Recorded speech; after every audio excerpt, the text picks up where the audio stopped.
Gente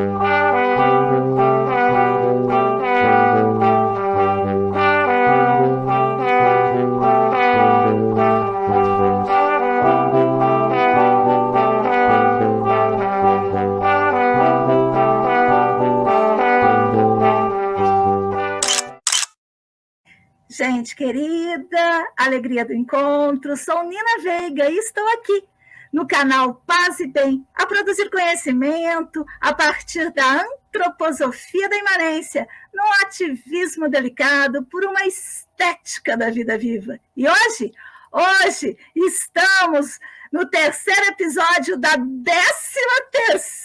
temporada do programa que tem como título Antroposofia da imanência, ativismo delicado por uma estética da vida viva. E o tema desse nossa 13ª temporada é espiritualidade como humanismo, humanismo como espiritualidade.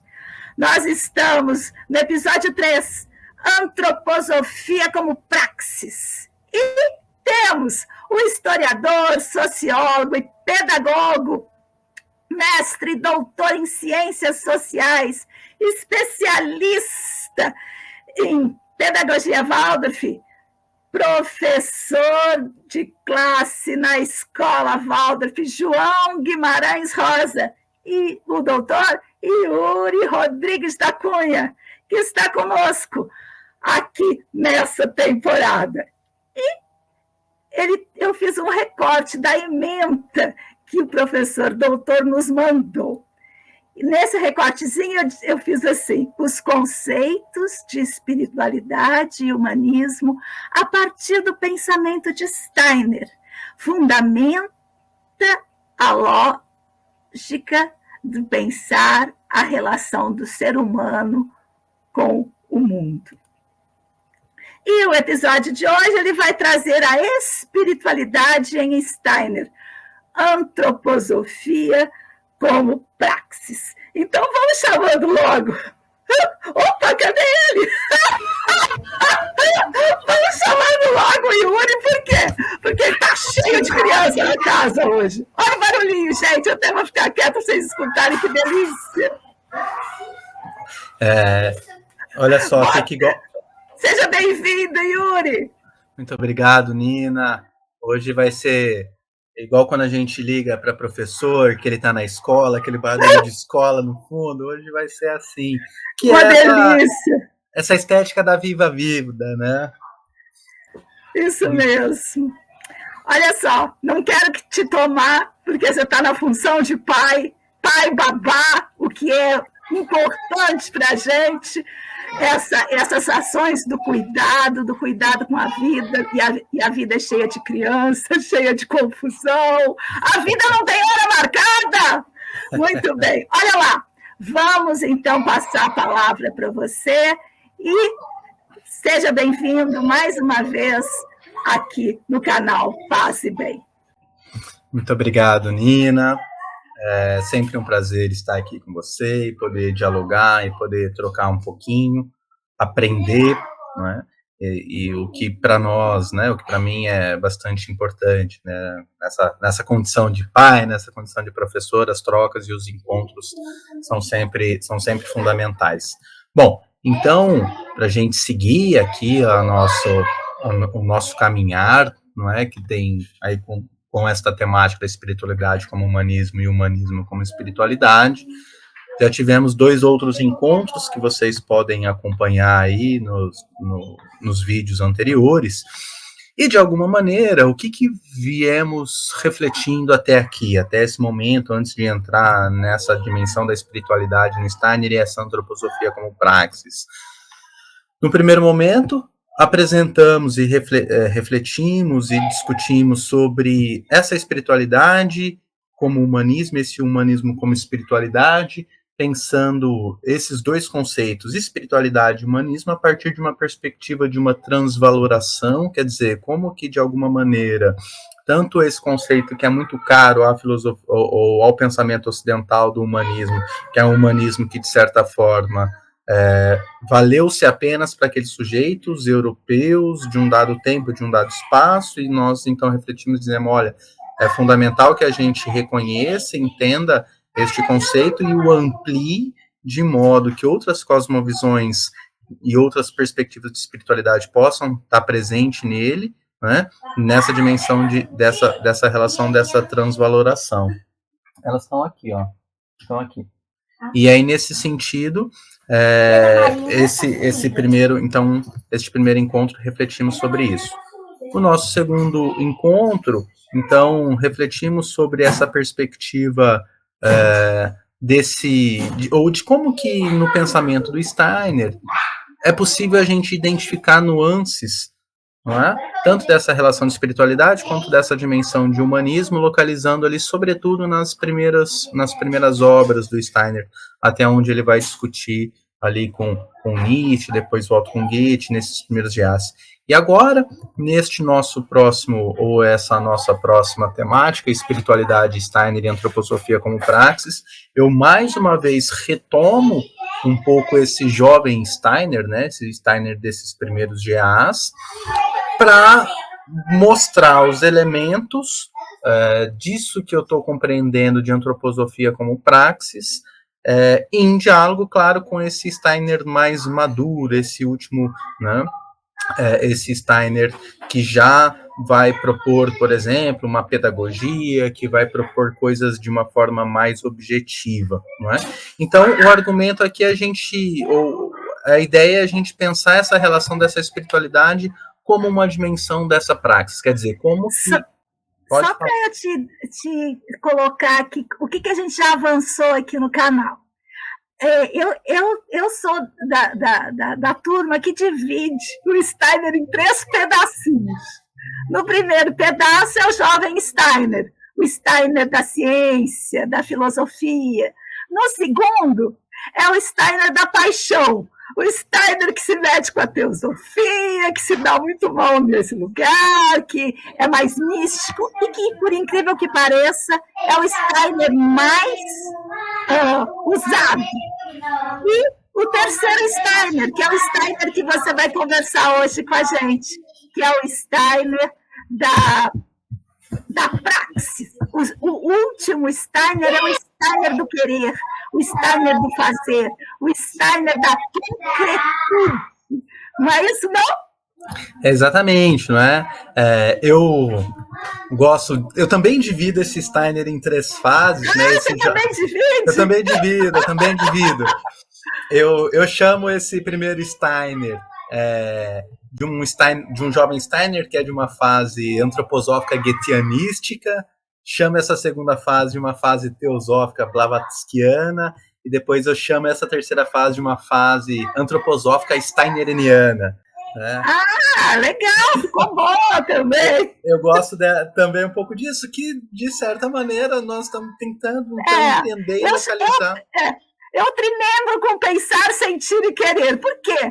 Eu ponho a teosofia, esse povo, naquela fase em que a gente se apaixona, encontra uma galera, começa a namorar, né, com alguém que é super legal, e que depois, quando a gente fica mais velho, fala assim, opa, não foi Nesse caso... isso que eu queria, não é? Não era aí que eu estava buscando. E ele era um apaixonado. Apaixonado. Quando ele encontrou essa galera da teosofia, eu acho que ele falou assim, nossa, encontrei minha turma, não é?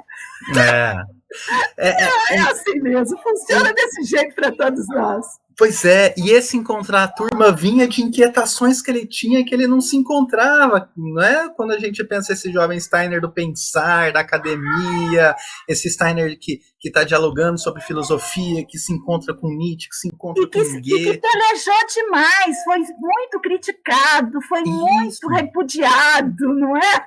Exatamente. Na academia.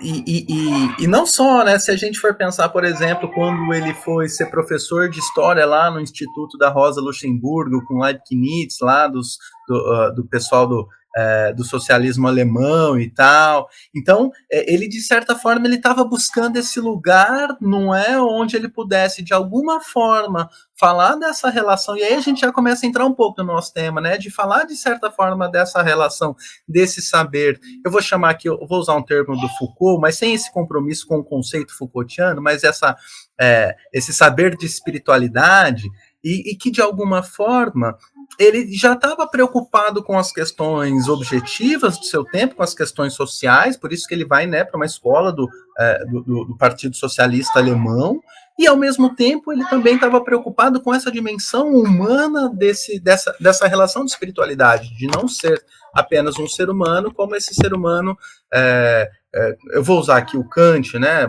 enfim, como uma referência, mas desse ser humano hiperracional, kantiano, do imperativo categórico.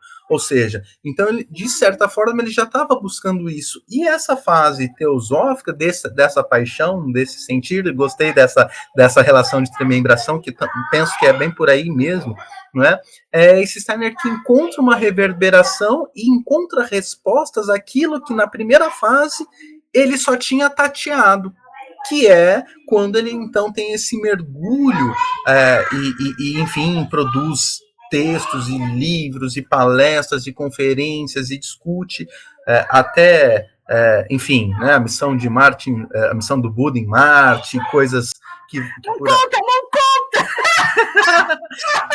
Olha o Elon Musk, não conta! Que vai por aí, não é? E que, de certa forma, quando ele chega num dado contexto ali de Primeira Guerra Mundial, ele inevitavelmente olha para o seu tempo e fala, gente, onde que nós chegamos? E é justamente nesse momento que ele faz uma espécie de uma síntese deste percurso que ele fez e passa, então, a ser um questionador do seu tempo. E mais do que ser um questionador, ele passa também a pensar todo esse fundamento filosófico que ele desenvolve até aqui. Estou tomando a teosofia e essa antroposofia como elementos filosóficos e passa a colocar, então, o que a gente pode fazer a partir de agora. Não é? Por quê? Veja, quando a gente fala de antroposofia de praxis, nós não estamos falando de uma forma vulgar dessa relação, é teoria e prática. Não é só teoria e prática. É de que maneira que esse pensamento filosófico ele me impulsiona para que eu haja imbuído por esses valores. Não é essa separação entre teoria e prática, como se fossem dois campos que em algum momento dialogam, em algum momento não. Não é isso.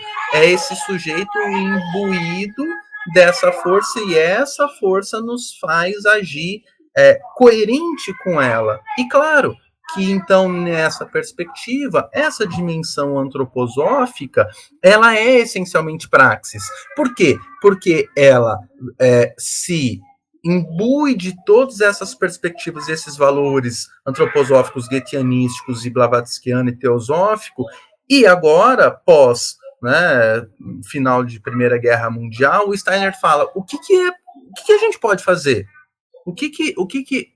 Como que a antroposofia, de alguma forma, pode colaborar com o seu tempo? E aí, nesse sentido, essa antroposofia como praxis.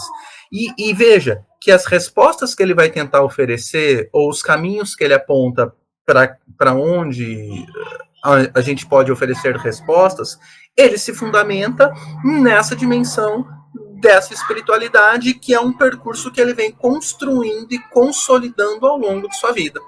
Né? Então, essa espiritualidade no Steiner tem a ver, nessa leitura que eu faço, de como que essa ciência espiritual ela se desdobra de uma busca filosófica, ela se desdobra de uma tentativa de compreensão desse ser humano, das suas questões epistemológicas, estéticas e éticas, para, de alguma forma, quando o Steiner olha e fala, olha, o ser humano não é só como querem os filósofos modernos, só como um ente racional, ele também é um corpo, ele também tem um sentir, ele também tem um querer, então eu preciso olhar para isso, já que a academia ela não olha, ela só vai olhar para aquilo que é mensurável, então ele mergulha nessa fase teosófica, e aí ele também vai dizer, olha, mas esse ser humano não é só espírito, né?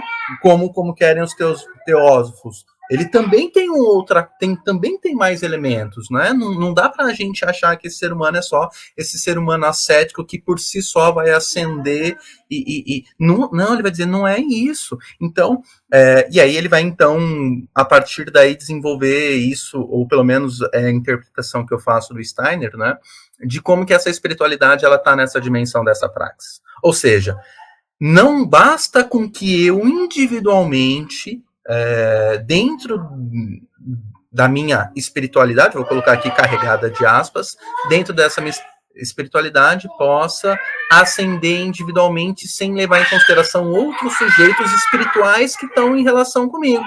Ou seja, se nós estamos partindo de um pressuposto steineriano de que a história da humanidade ela tem uma relação de um desenvolvimento, não naquela lógica positivista, kantiana, de teoria dos estágios, não é nesse sentido que eu estou dizendo, mas desse ser humano que está num processo de evolução não linearmente, claro, né, mas está num processo de construção de si, desenvolvimento dessa alma da consciência.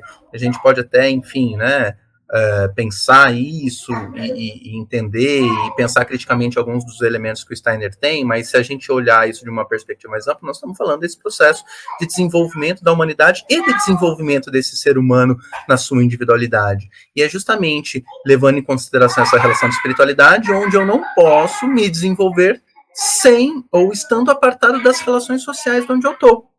Então, essa relação de espiritualidade, ela não pode ser vista isolada como se fosse uma dimensão meramente individual, individualizada, sem levar em consideração as relações sociais e os meios de onde nós estamos colocados. Então, por isso que eu estou aqui chamando essa relação de espiritualidade em Steiner e olhando um pouco para essa perspectiva dessa antroposofia como praxis. Então, são dessas bases que eu parto. Muito bem. Olha só, eu fiquei pensando enquanto você falava, como essa fase concreta do Steiner, de ação no mundo, ela ultrapassa, digamos assim, as barreiras do espiritual humano e leva em conta a espiritualidade em todas as forças e formas que existem, de uma planta a uma pedra. Como a antroposofia nos ajuda a consolidar aquilo que eu tenho trabalhado tanto aqui, que é o pensamento terrano, onde todas as coisas que habitam o planeta e no seu entorno, que é muito importante a gente pensar no entorno do planeta também, elas entram em relação conosco. Esse monismo steineriano, ele se aproxima demais do monismo spinozano e ele ultrapassa, eu diria assim, transforma em humano, já que o humano eu quero ser supremacia, ele transforma em humano tudo que existe. É do lápis, é da caneta, é da rocha, é do céu, é da terra, é da água, é do fogo, tudo é humano. Não é um pouco assim, eu viajei. É isso, tudo é humano e tudo está em relação com o ser humano. E se tudo está em relação do humano, nós temos responsabilidades não só com outros seres humanos, mas com o mundo do qual a gente vive, do qual a gente faz parte. Nós não estamos apartados dessa relação. E é justamente a partir disso, né, um pouco dessa dimensão, dessa cosmovisão goetheana, né, que o Steiner ele recupera lá e aprende com Goethe, da gente, então, estar a todo instante com essa relação com esse mundo, onde não tem uma dualidade sujeito e objeto, mas a gente tem sujeitos e sujeitos que compõem em relação, que a gente não pode separar. E é justamente essa não separação, essa não relação de hierarquização, que faz com que a gente leve em consideração outros seres que existem nessa dada realidade. E aqui tá bom aí? E essa é uma das outras crianças, o Benício.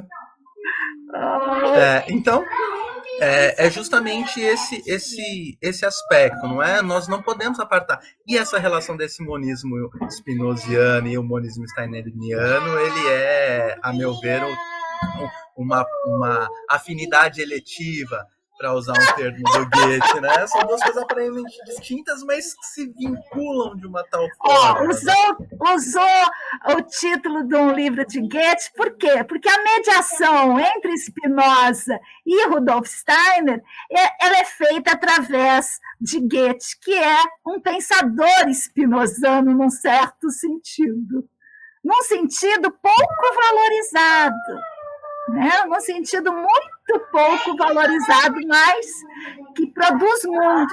Porque eu acho que esse pensamento ele não ficou só nos livros ou nas discussões acadêmicas, o que é muito bom também, mas ele construiu mundos, construiu escolas, construiu hospitais, construiu fazendas, construiu clínicas em toda parte de vários temas. Agora, no mundo como está, ele está construindo, por exemplo, ações de emergência para as crianças em todo o mundo, não é? Exatamente. E é aí que reside um elemento fundamental, que talvez seja o elemento central aqui dessas nossas reflexões e de hoje, né? Essa antroposofia como praxis. Como que esse pensamento, ele inspira a ação desses sujeitos e desses seres humanos no mundo concreto, de modo a humanizar esse mundo, transformar esse mundo a partir de uma perspectiva atravessada por um respeito ao ser humano e a outros seres existentes nesse mundo, não é? Que consiga coexistir em harmonia. E claro que coexistir em harmonia não significa não ter os embates e as crises, pelo contrário, não é? Mas de que maneira que a gente permite a se abrir ao outro nesse verdadeiro exercício espiritual, que é me abrir ao outro. Se nós valorizamos tanto esse saber de espiritualidade, não há exercício espiritual maior do que eu me encontrar com outro ser espiritual e me abrir para ele, que é o diálogo e o encontro com o outro. E aí, dentro dessa perspectiva, é inevitável que a gente não compreenda o Steiner, ou melhor, é necessário que a gente compreenda o Steiner como esse sujeito do seu tempo, que olha para aquilo tudo que o mundo produziu até então e que chegou a uma Primeira Guerra Mundial, e olhe esse sujeito, esse Steiner, como um leitor crítico desse mundo que ele vive. Porque ninguém propõe uma pedagogia, uma medicina, uma agricultura, tudo aquilo que ele faz, se não for para transformar essa dada realidade, e não para fazer com que o ser humano se adapte a essa lógica, a esse mundo que ele vive. Ou seja, então ele é extremamente revolucionário do ponto de vista de buscar transformar as bases, ir à raiz dos problemas e transformar essa realidade social. E aí, claro, né? É claro que dentro dessa perspectiva, dessa relação social, dessa proposta de transformação do mundo, é que então nós vemos esse Steiner como esse sujeito que transforma a realidade, que busca essa transformação dessa realidade e atuar nessa realidade, mas agora atravessado por valores também humanistas, também de espiritualidade, também que se abre a outras cosmovisões. E o mais importante disso, que de alguma maneira esses nossos encontros apontam para isso, lá na frente a gente voltará a discutir isso com mais detalhe, nos aprofundando um pouco mais, que é que as respostas que o Steiner dá também, ela também tem um limite no seu tempo, no seu espaço, mas ao mesmo tempo ele nos permite a estarmos abertos a outras cosmovisões, a outras possibilidades de saberes e de interpretações que são negadas por uma lógica dominante onde há um caminho único para um saber humano, não é? E aí outras cosmovisões indígenas, dos povos originários daqui, africanas e asiáticas, todas elas nos ajudam também a nos repensarmos como seres humanos e essas relações que a gente estabelece com o mundo, não é? Então, é justamente postura que o Steiner tem e a perspectiva de antroposofia que ele coloca é que nos permite, então, a também pensarmos essas outras cosmovisões. E aí é nesse sentido, então, que eu vou tomar a pedagogia Waldorf como um exemplo pela minha condição de professor, né, mas a pedagogia Waldorf se propõe ou propõe a ser esse espaço de formação dessas crianças, desses jovens que construam ou que formem outros seres humanos, não para se adaptar a essa realidade, mas que olhem criticamente essa realidade, saibam transformar, mas não só crítico do ponto de vista daquilo que a gente aprende na academia, a crítica presa no juízo, no pensar puro, mas é que esse ser que vive esse mundo, que seja apaixonado por esse mundo, que conheça esse mundo, que queira transformá-lo. É uma formação humana integral, né? Então, nesse sentido, é a tentativa ou a proposta de pensar essa antroposofia como um elemento da praxis, como uma dimensão de transformação dessa realidade histórica, social, enfim, e por aí. Então, nesse sentido, é como eu vejo essa antroposofia como praxis. Né? Muito bem. Olha só, vamos liberar esse pai, esse professor, esse estudioso e esse jovem que também está consolidando outros mundos possíveis, como Steiner, não é? Cada professor Waldorf, cada professora Waldorf está contribuindo também para que a gente possa construir um outro mundo. Está na hora, né, da gente transformar o que está aí. E essa transformação do que está aí, ela acontece em simultâneo com aquilo que está. Então, temos que fortalecer, temos que trazer essas crianças cada vez mais para perto de nós, para que a gente possa estar em sintonia com uma antroposofia viva. Muito bem, eu queria agradecer demais o professor Yuri e falar para vocês que tudo que a gente faz está no site ativismodelicado.arte.br. Yuri, querido, quer fazer uma palavra final? Claro que inspirado por essas crianças, me lembrar do Milton dizer, toda vez que o adulto balança, esse menino vem para me dar a mão. Muito obrigado por esses diálogos, Nina, por essas trocas, por esse espaço, enfim, por esse diálogo, para mim, sempre potente, sempre muito rico, onde eu aprendo muito com você. Muito obrigado, Nina, mais uma vez, e nos vemos daqui a alguns dias do nosso próximo encontro. Sigamos juntos, pois assim somos mais fortes.